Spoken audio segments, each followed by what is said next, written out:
Thank you for stopping by Ballistic Barbecue. On today's video, I'm going to be giving you a quick review of the Zgrills 550A pellet cooker, and then we're going to cook up 2 racks of baby back ribs. Let's get going.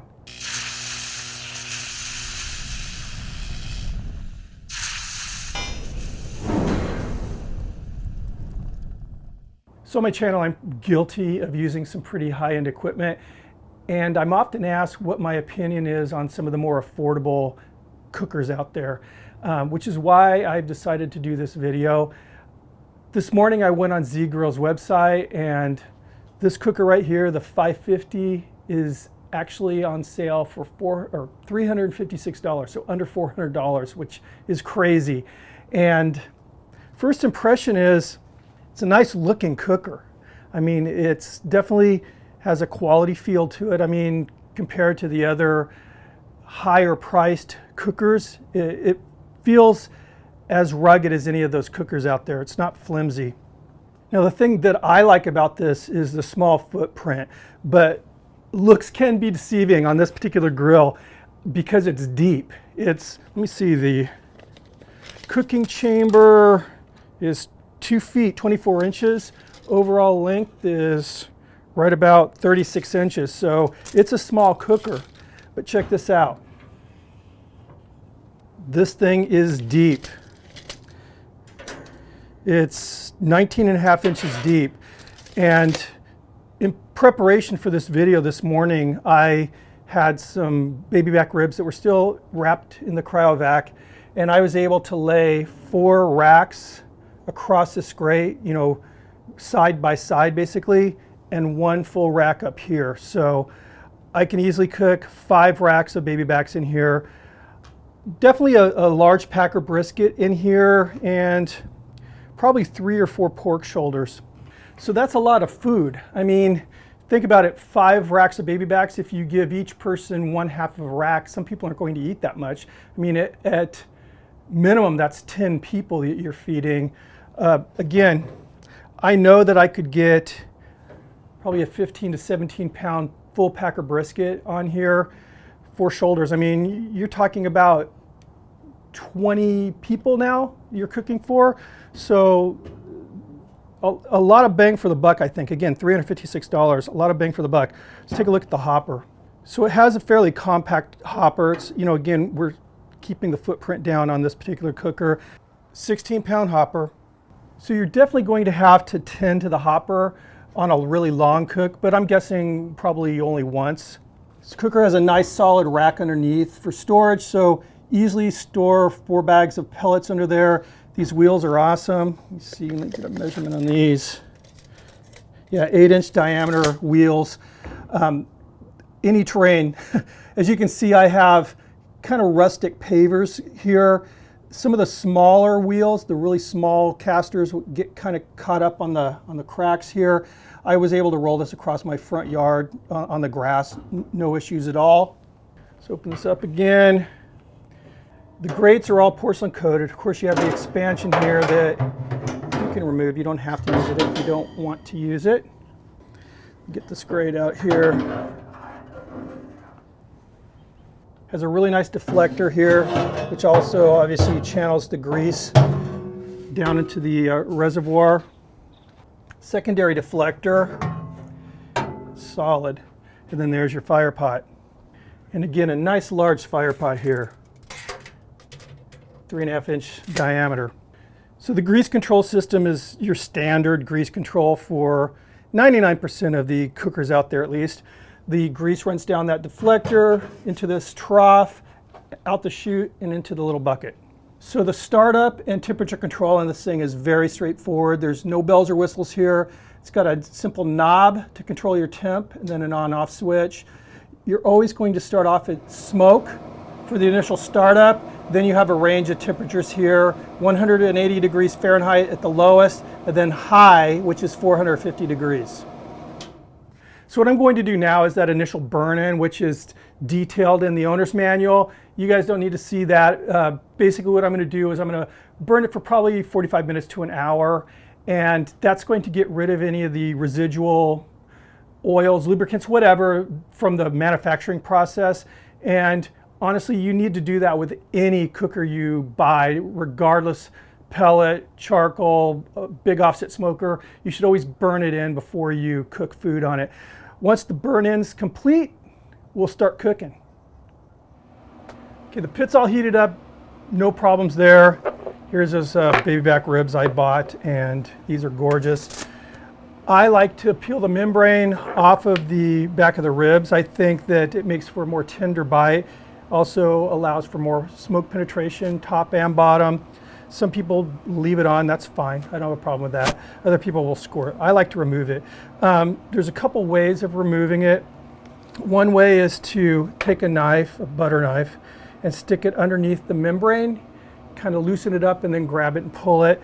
Works great. The one thing you need to concern yourself with when you do that particular method is there are actually two membranes. One that's this really defined smooth membrane, and then underneath there, that one is a more fibrous membrane that kind of holds the bones in place. So if you accidentally go underneath that second one and pull all of it off, you're going to lose bones during the cook. So what I do is the little serrations are on the butter knife.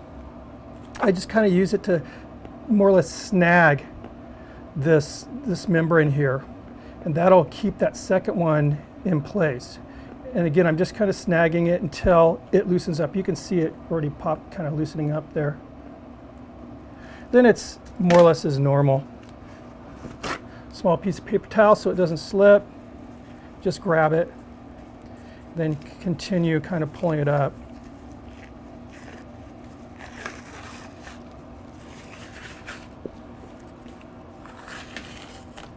There we go, easy stuff. Now as far as like this stuff, just trim it off. There's some extra fat here you can remove if you want to. I'm going to leave it. If it was really big chunky blobs of fat, I would definitely remove it, but this stuff, this will render down what I see here. Now there's this ragged end here. Actually, this bone and this ragged end, I'm going to remove that just to kind of square off the rack here. You can save that, it's good meat. You can actually cook it by itself for a little Scooby snack while you're cooking, or use it in your beans. Okay, so that looks pretty good. But you can see this rack here, some nice marbling, a nice chunk of meat right there on that loin portion. It's a nice looking rack. So just going to repeat on this.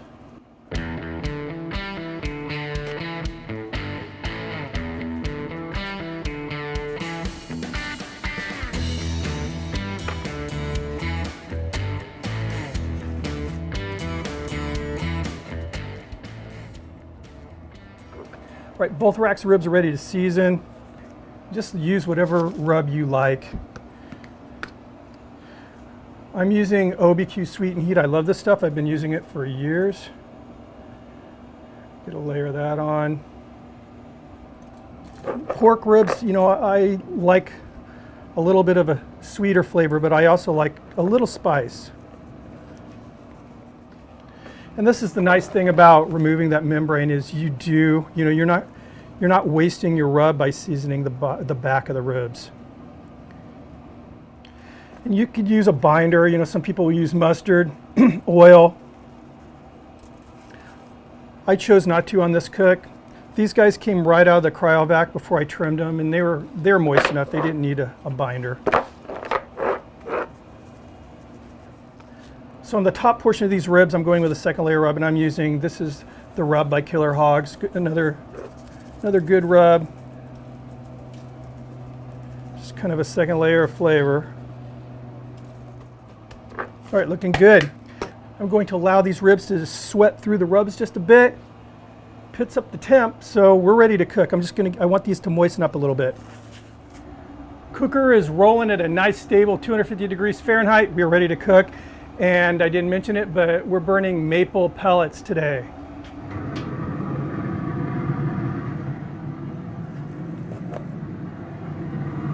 So like I was saying, easily 4 racks all the way across.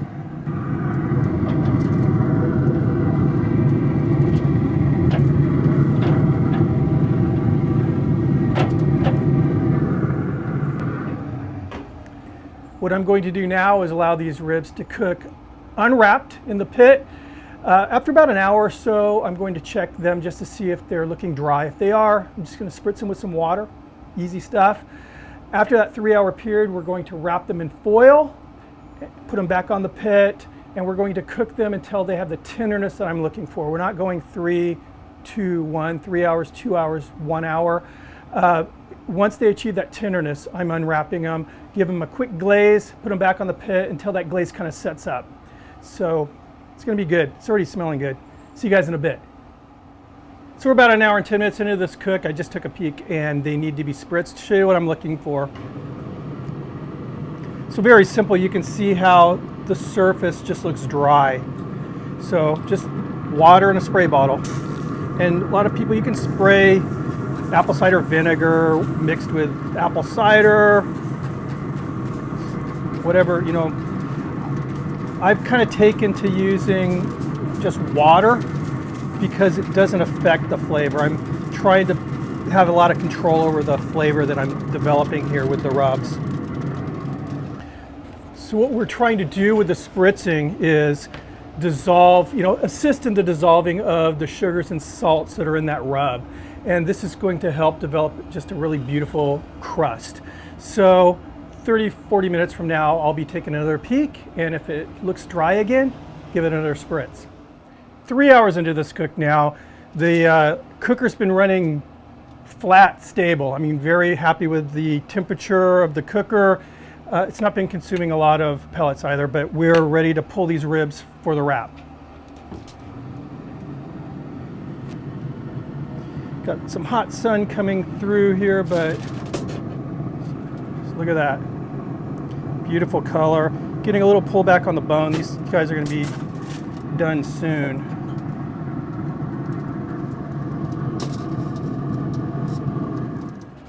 All right, so the first thing I'm going to do is just lay these here meat side up.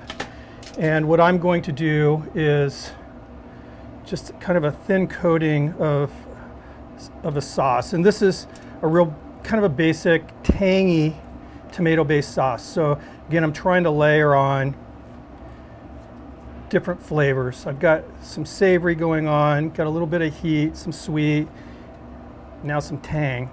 And then we're going to layer on another layer when we glaze these at the end. And I've whipped up a really nice glaze that I'll share with you guys. All right, so just a nice thin coating of this sauce on the top, on the meat side, and we'll go bone side up. Just do the same thing here. Now we'll give it a wrap. Other than the sauce, we're not adding any liquid. So remember, when you're wrapping, you want to try to keep it as tight as you can without piercing the foil with the bones. Just kind of lay it down and then use your hand to kind of press that air out.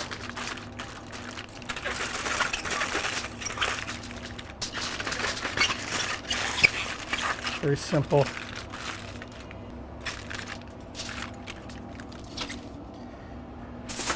Just repeat. You can see coming along really nicely here.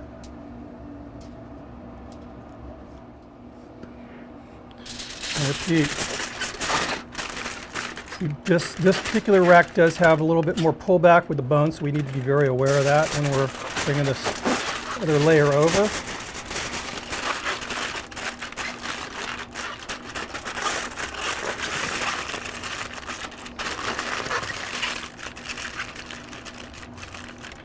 He's back on the pit.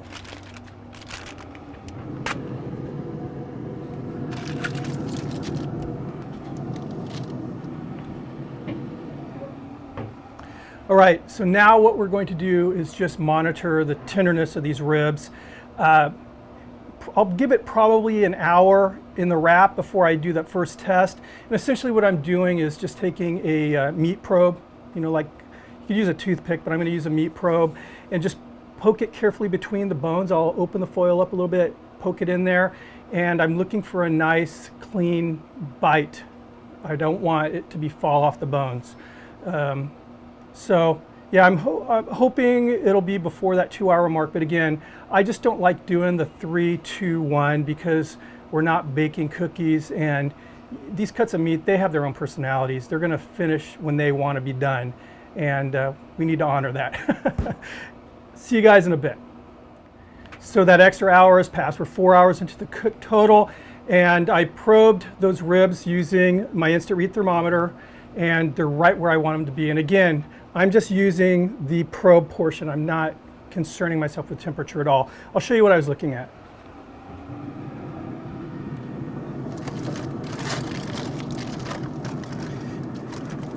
You can see I got nice pull away from the bones here. And let me see if you guys can see this. Just nice and tender. It's not mushy. It's nice and tender. There's going to be a nice little bit of a tug, but it's going to be tender. Let's get these off the pit.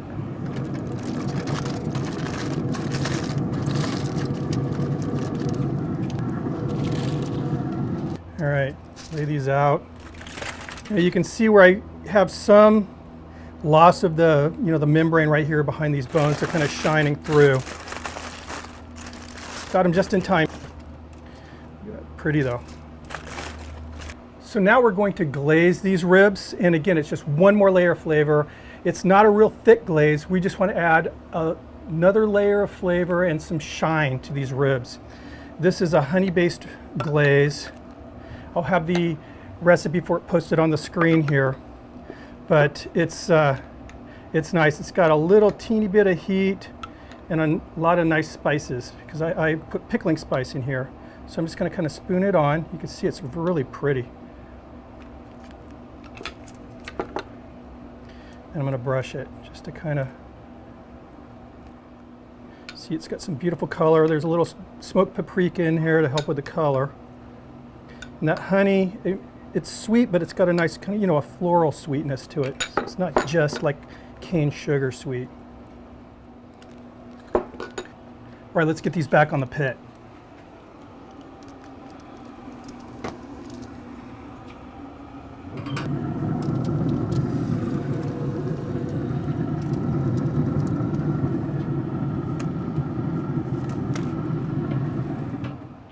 So now all I really want is for that sauce to set. I'm thinking 20, 30 minutes max. Okay, 20 minutes have passed. These ribs are looking exactly how I want them to look. Pit's been running great. 250 flat. Just look at this.